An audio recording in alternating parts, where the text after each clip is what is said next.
Welcome to the Autosportradio.com show. We are coming to you from Green Street Pub and Eatery at 911 North Green Street in Brownsburg.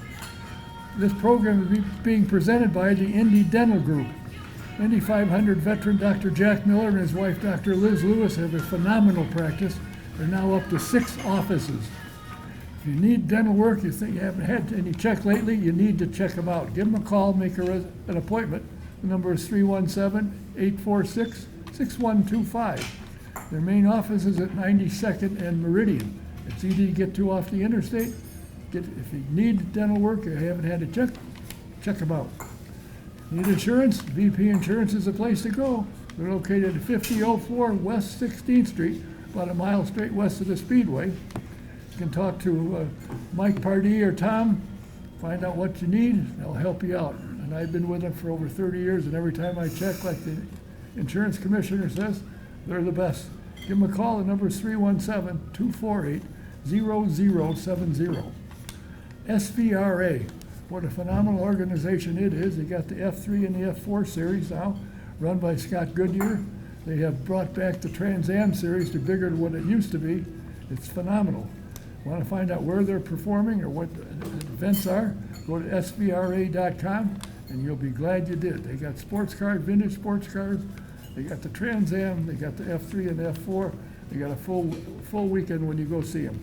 A couple things I need to mention. First off, the in-house sound is courtesy of Pierce Sound Productions. And my videographer, of course, is Ted Holland, as always. Ted, the referee, Holland. A couple things to mention in case you hadn't heard. A week ago Monday, Eleanor Vogler passed away. She died at the age of 93, and she was a character. I knew her for many years. She lost both her husband and her son in race car accidents. But she soldiered on, put together the Rich Vogler Scholarship Fund, and raised over $400,000 for scholarships for kids going to school, going to college. One of the stories I remember best about her was, I can't remember what track we were at, but she was walking along and there was a wall behind the pit. And some guy standing on the wall made a comment about Don Vogler. She had a clipboard in her hand. She jumped at the wall and hit him in the head with it. She didn't take any guff from anybody. She was a character, but a great lady, and certainly a lot of people will be missing her. And I'm kind of ashamed that I didn't talk to her in several months, but Eleanor Vogler gone at the age of 93. And it was announced today that the Indy Next champion, Louis Foster, has signed with Ray Hall, Letterman, Lanigan. That should be an interesting fit because he has won at everything he's run at, and they have been struggling. So it'll be interesting to see what he can put together for them and help them make their move onward and upward. And I'm just curious as to how much longer Graham is going to be running, since his business, I think, is now getting underway and moving as far as I know. Anyway, we have 2 guests tonight. Both gentlemen are former race car drivers. The gentleman sitting next to me started his career, as far as I know, in the short tracks. But as Tony George put together the Indy Racing League with the idea of bringing young drivers from the open wheel ranks to IndyCar, he was one that made it. He ran 39 races, had 2 top 10 finishes, both at Las Vegas, and he started in the 500 twice. And the last race that I'm aware of was the Freedom 100 in, I think, like 2002 or something. He is now a real estate typhoon, working out of Carmel, I believe, Mr. Tyce Carlson. Thank you. Absolutely. The last race was actually I did the Redbud 300 at Anderson. Redbud 300. Yeah, the Redbud 300. But that was quite a while ago. Well, everything was a while. Yeah. The gentleman sitting on the corner, what do you say about him? He was a nationally recognized midget champion. He was inducted into the National Midget Racing Hall of Fame in 2019. He did a number of Hall of Fames from various venues around the country. And he's won a boatload of races. And after he had a horrific accident at IRP, he came back and was the team manager for Cahill's when they ran Donnie Beechler in the Racing League. He's been a force in motorsports for many years and is unfortunately paying the price for it today. But please welcome Mr. Mack McClellan. Thank you very much for having me here. Tyce, we'll start with you. What got you, now your family business as you were growing up was state bail bonding. Correct. How does that translate to race cars? Well, what translates is when I was real young, we didn't have a whole lot of money, so we lived at 30th and Kessler, which is about maybe a mile and a half away from the Speedway. But the grade school that I went to was on Lafayette Road. It was School 100. So we didn't have any air conditioner, so the windows were always open. So I'd just hear the cars at the track running. During recess, I'd sit at the fence, lean up against the fence, and just dream about being a race car driver. We moved up to 48th and Kessler, and two of my friends went to go get motorcycles. And their dad took them, and we went to a Honda dealership, and there's a Honda Odyssey there. And I went home, and I was like, Mom and Dad, I need one of these. And my dad was like, what are we going to do with a Honda Odyssey? We live in a neighborhood, and I was like, I'll race it. So Dad found a racing club. It was the Indiana Odyssey Racing Club, and started racing at a young age, and just went up through those series with that, and then mini sprints, and then midget sprint cars, Silver Crown cars, and luckily enough in '96, I was able to get my chance at IndyCar. And you were, I think, didn't you at one time either own a team or trying to put together to own a race team? So I owned an Indy Lights team from 2008 until 2017, and we actually, in 2013, we ran the Indy 500 with John Lacey in the Lotus car. So we did have one entry into the Indy 500 during my career as an owner. What's it like for a kid that leans against the fence and hears it and actually one day gets to drive it? So it was just a dream come true. So in '96, Danny Drynan was running for Loophole Racing, a team out of Colorado.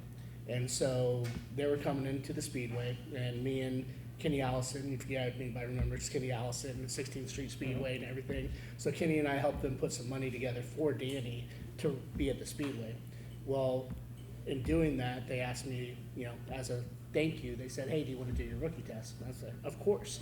So it was a 91 Lola, and I was bigger than I am now, and I shoved my stuff in it after they took all the panels out and everything like that. And I was able to get my rookie test done, and then unfortunately that year, that's also when Scott Brayton passed away. So on the last day of qualifying, Scott had passed away the day before. Danny and Gaius wanted to take his place in the Menards car. So I was walking up and down pit lane, and Paul Datlovich and Chuck Buckman asked me if I had anything going on. I said no, and they're like, well, go get your uniform because we need somebody to qualify this. I'm like, okay. So I went out to Kenny's car, and it was locked. So being in the bell binding business and knowing a lot about crime, I broke into Kenny's car, and I got my uniform out, and it just started from there. How do you explain motorsports? You get hooked. I've been hooked on it for I've been doing this program over 60 years. You get hooked on the sport, and the people involved in it are to me, something special, because you don't hear guys and gals getting arrested for beating their wife or anything. None of that stuff goes on. Well, It's just a different sport. we all kind of self-police each other. Mac and I were talking earlier about, when, obviously I watched him as a kid in the Speedrome and everything like that, but when I was running, we'd all go to Kelly's Pub after the races and everything like that, but we all kind of policed each other, right? Especially even through IndyCars, because we all hung out together. We were just one big family. So if anybody was slipping, we let them know that they were slipping. So. When I first started following this sport in the 60s, to have two guys get into discussion after a race with 2x4s, but you go back to the motel and they're trading tools and parts and pieces and go racing against each other the next night. Correct. Once it was over, it was over, and then you just went on. Mac, what got you started? I was started when I was about 9 years old. My dad owned a gas station, and it was over in Dayton, Ohio. And it was right across the street. On Sundays, they ran quarter midgets.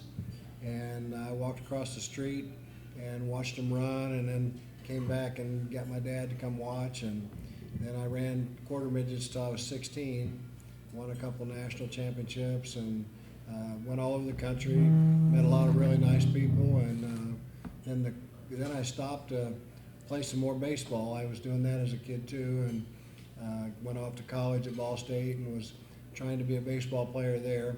Wasn't nearly as good as some of the other guys that were there, but had a lot of fun. And then my father-in-law, ex-father-in-law, Paul Bozard out of Kokomo, bought some midgets, and he asked me if I wanted to drive for him. He also had a sprint car, and him and my dad later became partners on that sprint car, so that was my first endeavor into the big-time racing. Well, you seem to have done fairly well for it. You drove for a guy that I knew fairly well. He used to own at one time the Uno game, Bobby Tezak. But you've driven for a number of guys. As I said, you're in the National Midget Hall of Fame. You're in the Grundy County Midget Championship Hall of Fame. You're in Speedrome Hall of Fame. You're in a number of Hall of Fames. Obviously, you got a lot of trophies that somebody has to dust. Well, trophies, and brought them home, gave them to the kids, because I didn't really care about that, but it also earned me a lot of money to be able to do other things, and open a Goodyear store back in the day, so I had something to fall back on if the racing career ever didn't pan out, but drove for a lot of really great people in different cars. There was a gentleman from Okemos, Michigan, Bob Bilby. Bob later asked me if I wanted to run NASCAR, and at the time I had only been married for about a year, and decided to open my first Goodyear store there in Dayton, and passed up that opportunity to go south. But Bob went on down south and teamed up with Bobby Allison, and Hut Strickland was one of their first drivers. And Bob passed away a few years ago, but Jim Hettinger moved into my midget ride after that too. So I moved on. I was going to try to run ASA stock cars, and I got that program started, and came up with a sponsor out of California, the Wynn Oil Company, that had been around in racing for a long time, but they were also a company that I did business with in my automobile business. So we got hooked up with them and started the ASA program, and then I had my accident, and we passed that on to Kenny Irwin and Gary St. Amant were a couple drivers. Russ Gamester ran for me. So I had a lot of fun. And I recall seeing you, because I said Cahill Brothers contacted you to manage their team, and you had the driver, a young kid by the name of Donnie Beechman, who himself was an outstanding open-wheel driver. And today he's taken all his money and his fame and fortune, he's built swimming pools. Yeah, well, I think he was in the swimming pool business to begin with, Yeah. and he had some rental properties, but in fact, in '98, when Cahill's asked me to manage their team, I was actually trying to promote Jack Hewitt into that ride, because Jack and I were good friends from Ohio, and but Donnie got the ride and did a great job, but I'll never forget Cahill, when I told him that, he says, "Isn't he too old to drive one of these cars?" And then the next year he came in and ran Paul Diatlovich's car and made the Indy 500. So Jack wasn't too old. No. Do you regret the fact that you didn't get a shot at the 500? I regret somewhat. In 1983, I came into the Speedway to take my rookie test, and '83 was a big year. That was the year there were 12 of us in the rookie class, and Michael Andretti was one, Al Unser Jr., Jeff Brabham, Jose Lee Garza, Steve Chassie. There were a lot of really good names, and I was probably the only one that didn't have the big name, and I was in a car there to take my rookie test. It was like 7 or 8 years old, and it was Rollo Volstead, rest his soul, brought the car, for me to try to get in, and it was just a little bit outdated equipment-wise and not fast enough to get me in the show. Yeah, well, Rollo was a guy that anybody that worked for him, he could take it a nickel and get a $5 bill out of it somehow. And he could squeeze it something first. And I worked for him for a number of years as well. Had a good time, but he always was just enough to make the show. Yeah. Where he got it from, I'm not sure, but he always managed to make it. Tyce, since your retirement from driving, you're married now, you just had a birthday and an anniversary, and you have a son who is going to probably carry you in your older years. He's moving up the ladder in baseball, looking to become a professional player.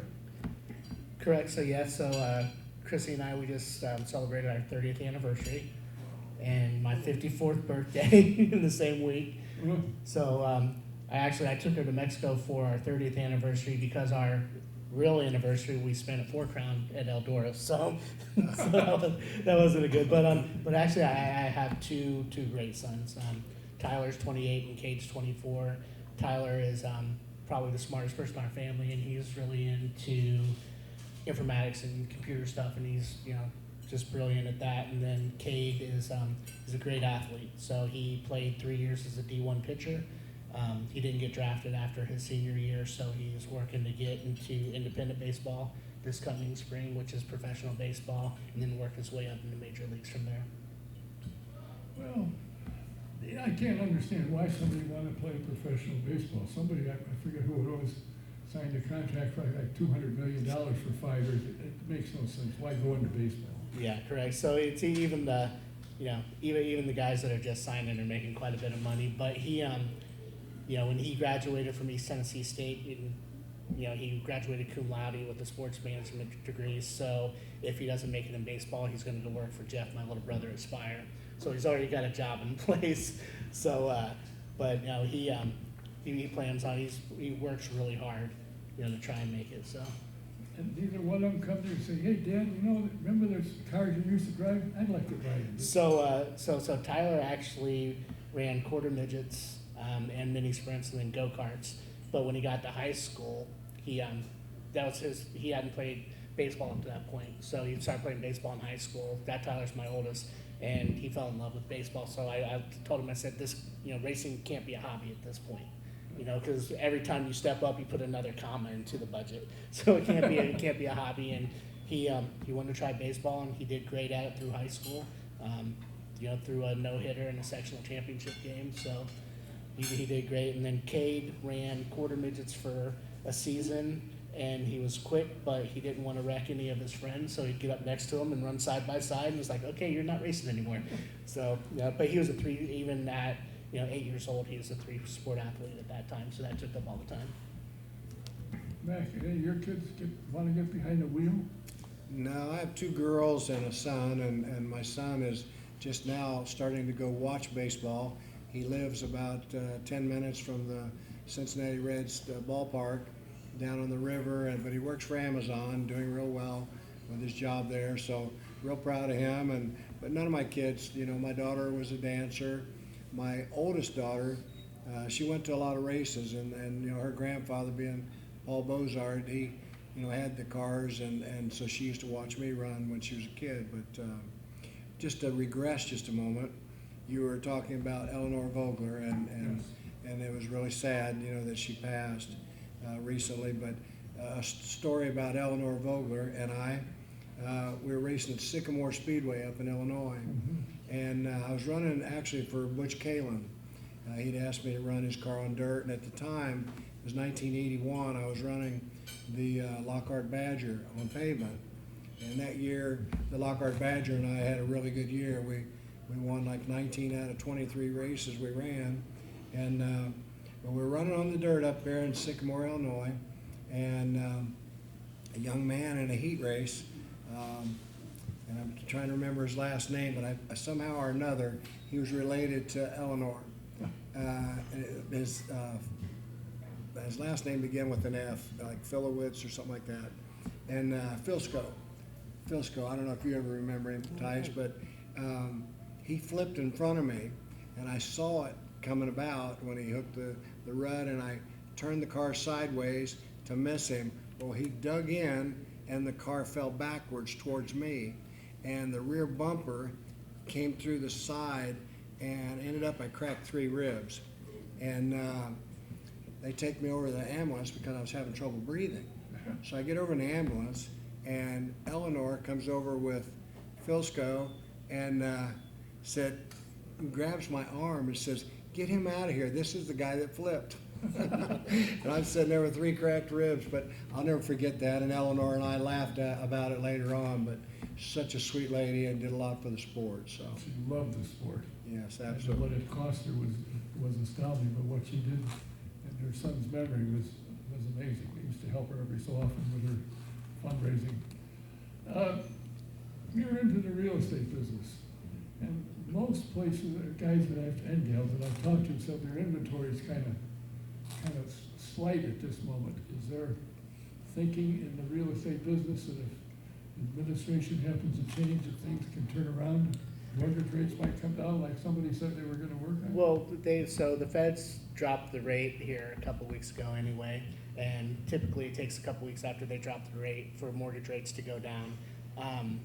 And they were starting to trickle down, and then last week they came out with the jobs numbers and said that the jobs are triple, what we thought they were gonna be, which I don't believe that, but mortgage rates stopped a little bit there, but historically, around election time, mortgage rates do come down. With mortgage rates coming down, buyers will come off the couch and start buying stuff, which also means that home prices are gonna raise. So it's just, it's kind of a catch-22. I always tell people, there's plenty of inventory right now. I think that there's 3,800 active homes in central Indiana right now. So that's plenty for people to buy. You buy now and then you refi when the rates go down, so. Mac, as a result of your accident, as I said, I remember seeing you, at the Speedway afterwards, and you had a limp. Well, it turned out there was more damage apparently than was originally thought. And how are you handling it today, and what are you doing to try and improve your condition? Life changes, that's for sure. Yeah. In '92, when I had the wreck, they never realized that I had a spinal cord injury as part of that accident. Mostly they were watching my hands and arms and a little bit of the head problem there. I had a concussion and stuff for quite a while. But as life went on, after the first 9 surgeries on my arms and hands, I was playing golf again, running my business in Ohio, and walking, but I ended up having 4 right knee surgeries, and with a torn meniscus and an ACL that was tearing. So I had all these repairs, and finally, I talked to Terry Trammell, who was a friend of Heidi's, and he said that after he watched me walk for 5 minutes, he said, "You've either got a brain injury or you've got a spinal cord injury." And this is 22 years after the accident. So in 2014, with the wreck being in '92, we found out that it was a spinal cord injury, and so they started addressing it then. We went along, and I had a total of 7 injuries, that they tried to address in my neck, in my back, and in my lower spine. So then I developed what they call a syrinx. It's like a bubble of fluid that goes around your spinal cord.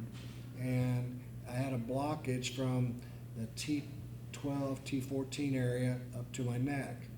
So with that, there's a lot of things that don't happen. You lose active parts that aren't working so well. But I was still walking with a walker, but the local surgeon had done pretty much everything they could do. So he suggested I go to Johns Hopkins out in Baltimore, Maryland, and we went out there in 2020, and supposed to be a 4 or 5 week stay, ended up being 10 weeks, and when I came back I was in a wheelchair. And so life changed, and now we deal with it. I got involved with a group that was on the east side of town called Neuro Hope, and I started taking therapy and stuff there. We're doing electronic stimulus and all kinds of things, and chances are I'll probably never walk again, but we're trying to help other people. I do some counseling there with some of the patients, but I'm there 3 days a week, 3 hours a day that I'm there and doing therapy, trying to keep all the muscles and nerves working as much as I can. And at some point, if someone can come up with a cure for this syrinx problem or a way to combat that, then maybe at age 80 or something I might be able to walk again, who knows? And that's the organization that Sam Schmidt was just in town and helped put the program together, enlarge it, I guess. Yeah, Neuro Hope has joined up with Sam through his Driven organization out in Las Vegas, and they opened up on Meridian Street on 96th, and the group up there, it's just a beautiful facility. They took over the 5 Seasons resort, spa place that had closed, and it's state of the art now. Got a lot of equipment there, and can take on more and more patients. And I know one of the guys that Sam got to know with equal injuries was Chris Reeves, was Superman. Now, the story of his situation is just coming out. I think it just comes out this week or sometime. I've seen the previews on it. So Sam has done a lot to try and help not only himself, because he's got the problem, and help others like yourself. And of course, you're obviously trying to help if you can help people get out of the chair. And the day you get back up, we're gonna take you to play golf. I will be ready. On Monday of this week, we had a golf outing for Neuro Hope to raise money. The actual cost to move all the equipment from our old building to the new building was right at $50,000. Wow. And so through our golf outing, they raised a little over $50,000 to help defer some of that cost. But great people that are in charge of it there. Chris Liu and all the therapists and stuff are just great. So, Is there a place you can go if you want to make a contribution to this? Is there somewhere you can go to do that? you can go online and look up neurohope.com or Conquer Paralysis Now, which is fueled by NeuroHope. And I'm sure there's places on there that you get on to donate, or you can just go to the door at 96th Street, 96th over there near Meridian. Yeah, it's in between College and Westville on 96th Street on the north side of the street. So what is your, start with you, Tyce, what is your assessment? I assume you follow racing to some degree. Well, so my little brother owns Spire Motorsports, which is in NASCAR. So 3 Cup teams, 4 truck teams. He's with Bob Sargent and Track Enterprises. So do a lot with Spire when we can, hang out more than anything. but yeah, so do more in NASCAR than anything right now. And then he's actually getting into the Clausen Marshall team with Sunshine right now. So it's a sponsor, but it's going to be a partnership here, hopefully before too long. So staying involved as much as we can through him. Now, your dad had a very well-known business, state bail bonding. Is it still in existence? So it's no longer state bail bonding. When Dad passed away, Mom shut down state bail bonding, and then me and my brother Kerry opened up Indy Bail Bonds, which has turned into, I've got a company now called Uptown Bail Bonds. So still active in the bail bonding business. I don't write a whole lot of bonds. I have agents that write for me. So But with the current geniuses, yeah, there aren't a whole lot of bonds right now. Yeah, you did this, you take, before the police get done filling out the paperwork, you're on the street. Correct. When I was young, so I had to start working at the office when I was 13, and then one day every weekend I'd have to work at the office from 8 in the morning till 4 in the afternoon, and our lobby would be full, from whether it's $500 bond for a PI or something, up to whatever, but our lobby would be full the whole time, pretty much all weekend. And now we write in a month what we used to probably write in a day. And, yeah, but the people were in the office not looking for money, they want to talk to the parrot. They want to talk to The parrot. Wasn't there a parrot? to the in there? parent. so there was never in the office, but Dad fell in love with birds in his later age, and so he had probably, I think, 2 parrots, 2 macaws. He had 6 birds total. When he passed away, Mom couldn't take care of him, so gave him to people that love birds.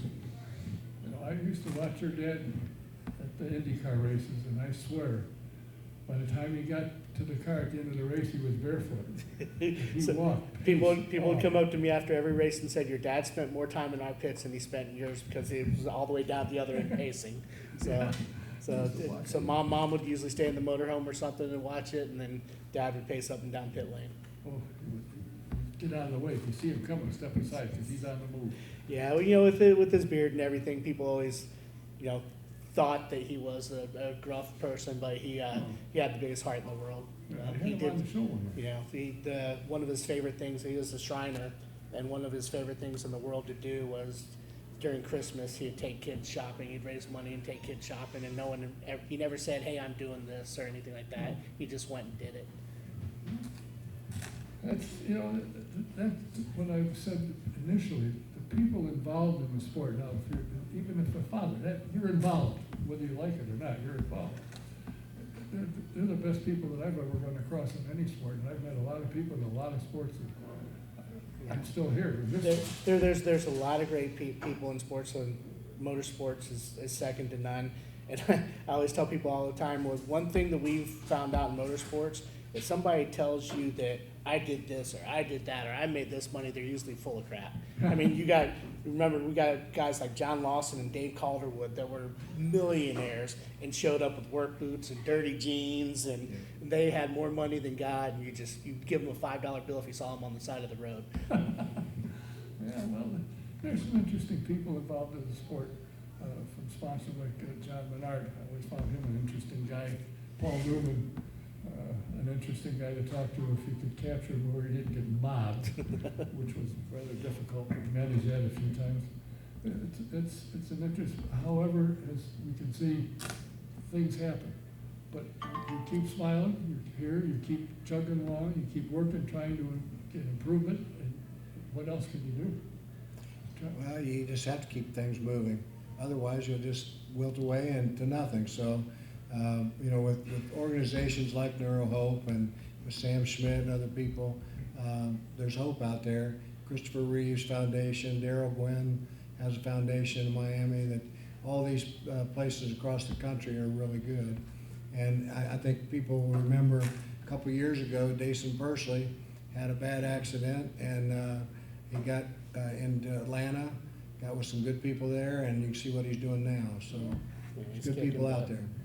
Well, I know you won't give up because there's always a chance that you can get out of that thing. You just never know. Well, Kenny Schrader, we had in May, we had, I guess it was a different time than that, maybe like during PRI. He had come into town with his sponsor from Federated, and we went to dinner at Capitol Grill, and he said, you just got to keep getting out there, Mac. He said, you just can't stop, and that's what he's done. He keeps racing still today. So Yeah.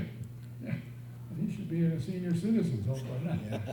He and I, you know, we grew up racing somewhat together too, and the accident that I had, Kenny and I had raced the week before in ASA stock cars up in Milwaukee, and we got rained out.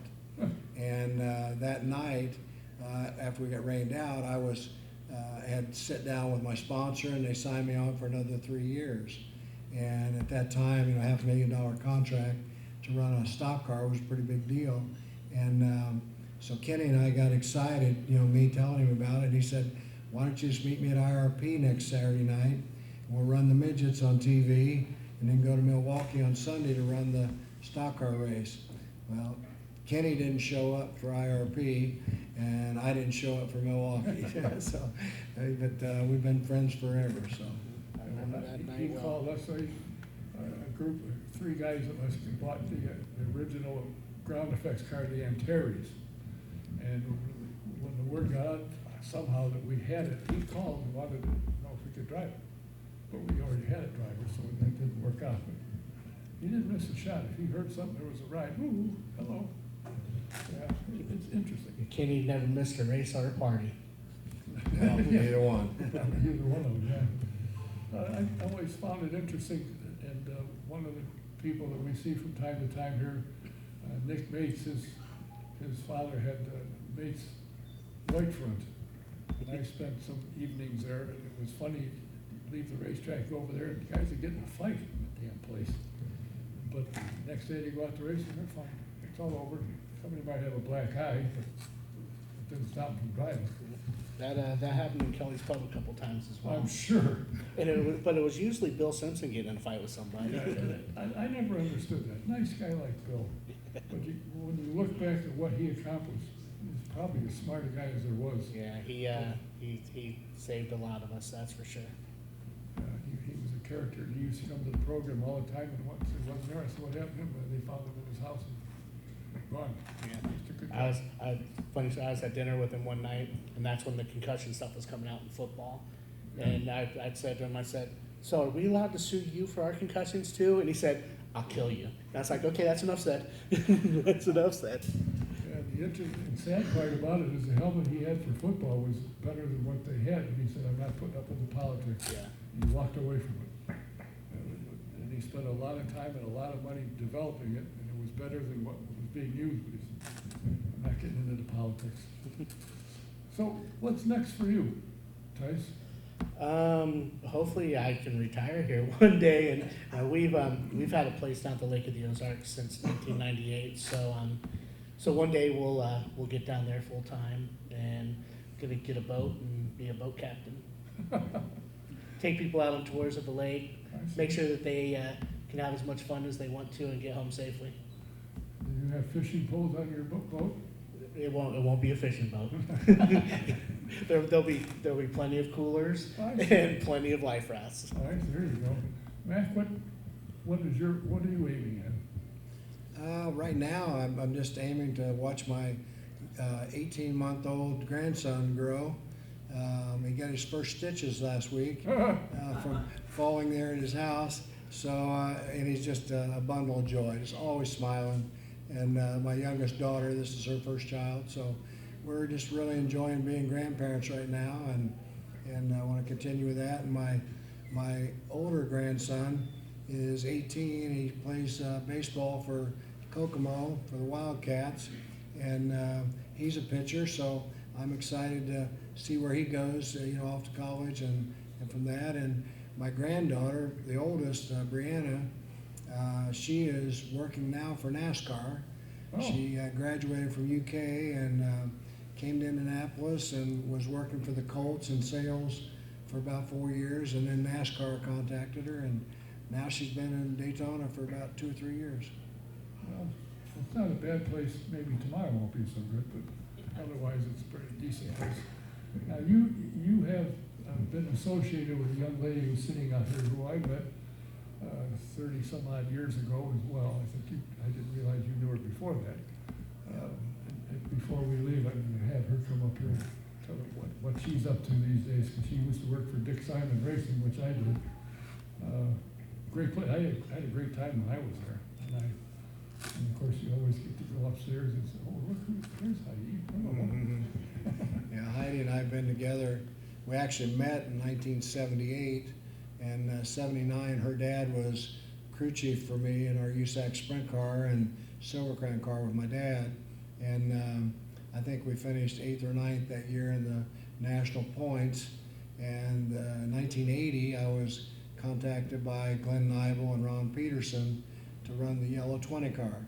And I was actually the first one to drive the yellow 20 car. And we started out pretty good running down in Florida, won a couple races, and the Midget in the sprint car. And her dad, I really wanted him to come along as the crew chief on that team, but Peterson had already hired Nibel, and not a bad choice, but it kind of took our families apart at that point. And in 2011, we got back together, and Heidi and I have been together since then. So, Did anybody ever tell you you're lucky? very lucky. One thing about race car drivers, Yes. we all outkick our coverage. Yeah, that's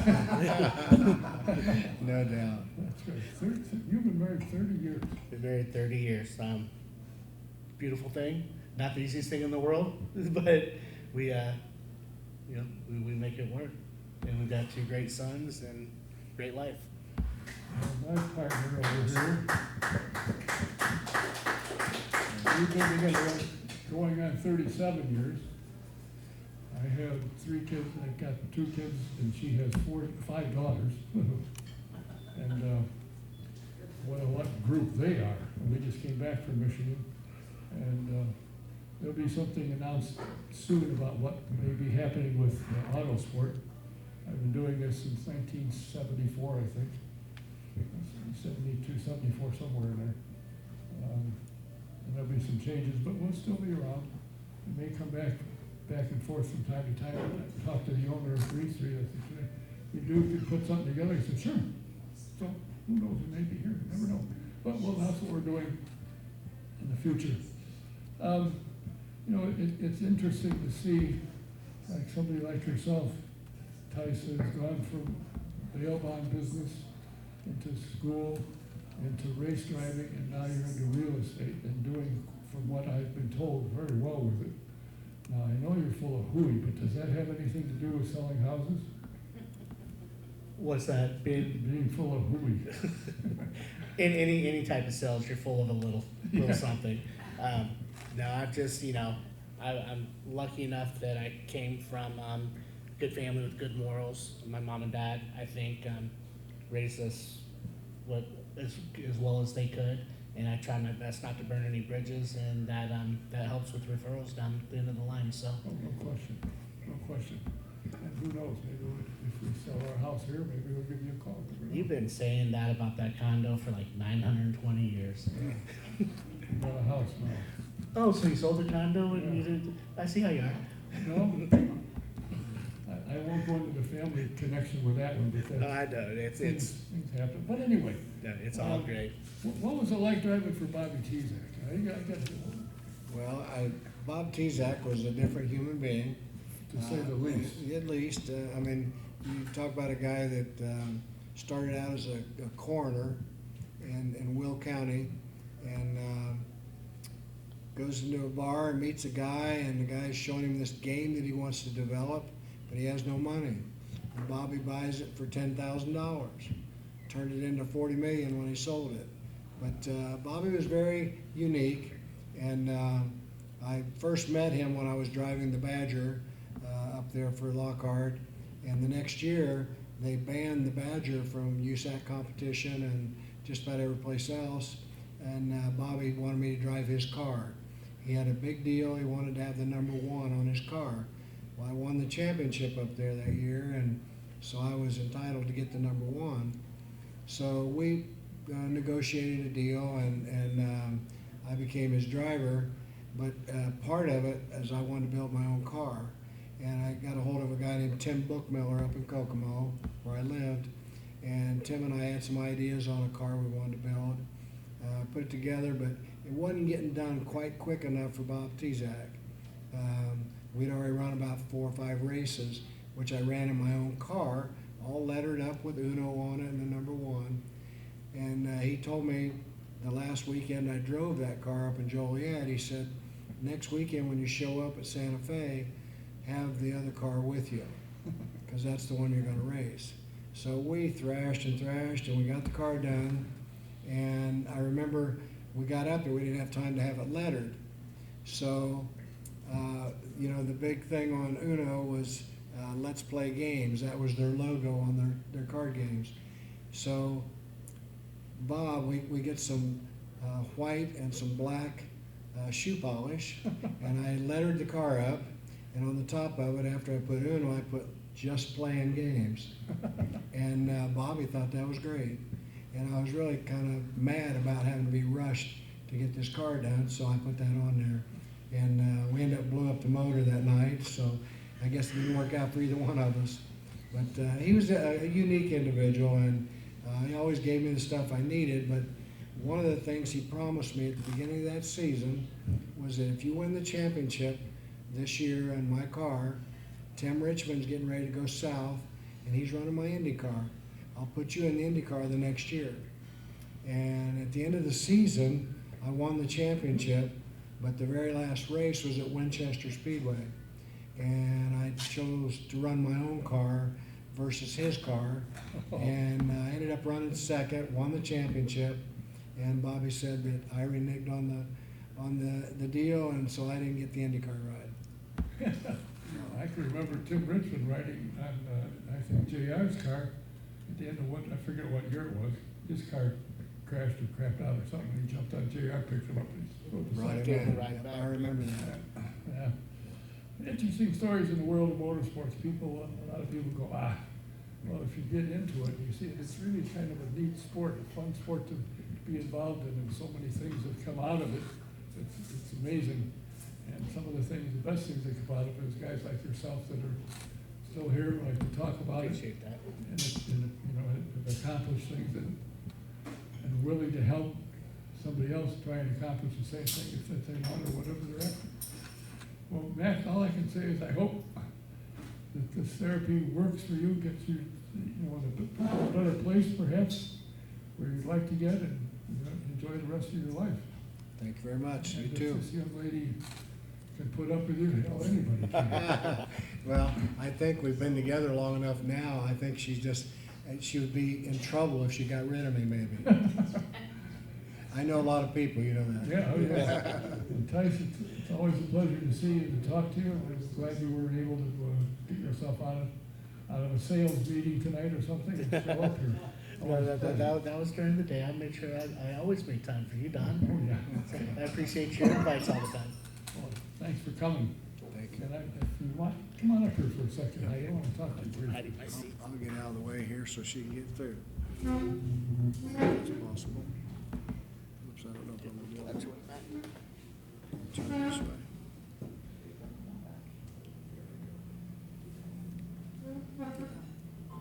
Now you got her pinned in the corner, just where you want her. Oh, Yeah, got her pinned in. You got it? Yep. she's coming. Howdy, sir. Well, I said I met you I came here for 2 years. I've been here 32 years, and I met you probably 32 years ago. And you were working for Dick Simon at the time. And I see you periodically, and I know that you two have been together, and I felt sorry for you. I said, poor man, what a horse's potato he is. But you're in a completely different business now. What is it you do? Well, I sell promotional products. So literally anything that you want to put your logo on, that Unser racing hat that you have, that is what I sell. So I have clients all over the world.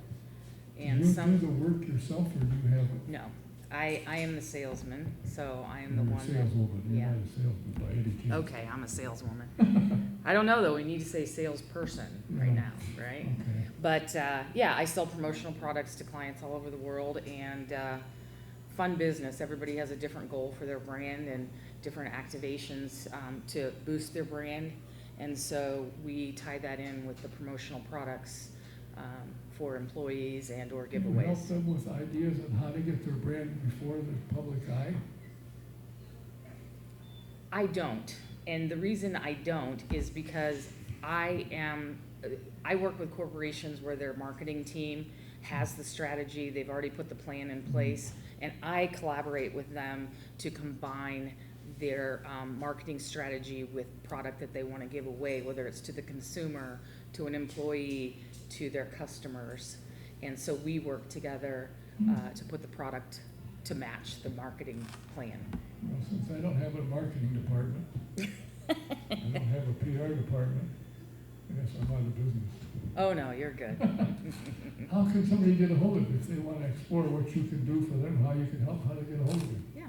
Well, I am on Facebook, Heidi Garner, and then I broker all my orders through a company called Halo Branded Solutions, and they are one of the top 4 companies in the business.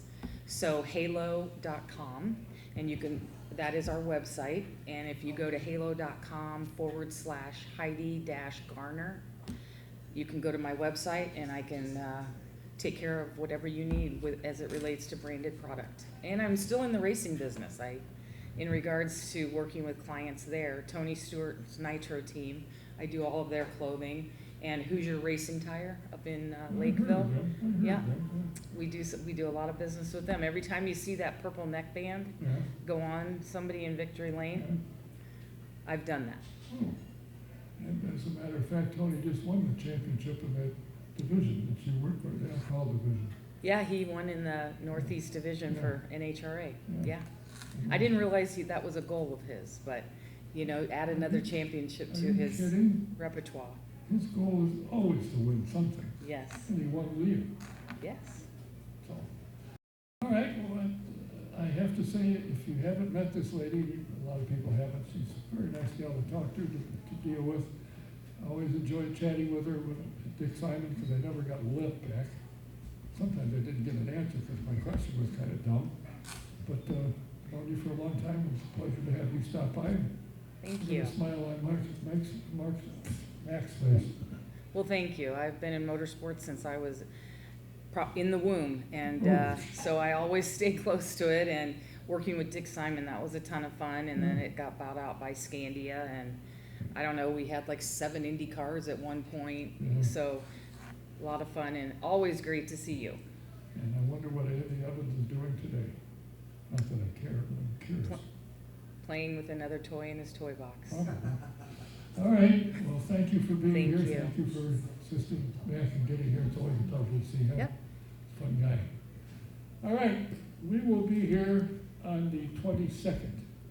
My guest will be the team manager for Able Motorsports, John Bruner. And I've got another guest. The technical director for IndyCar, Bill Pappas, is scheduled to be here. We're going to talk about the hybrid and how it's working and how they're developing and what they're doing with it and so on and so forth. So that's the program. It'll be on the 22nd of October. I've already got dates in November, but I don't have guests lined up yet. But I'll get to work on that if she'll let me the time, because we're getting things moved from here to there partially. So we'll be busy. But until the 22nd, thanks for watching. Until the next time, Don Casey. Good night. See you again.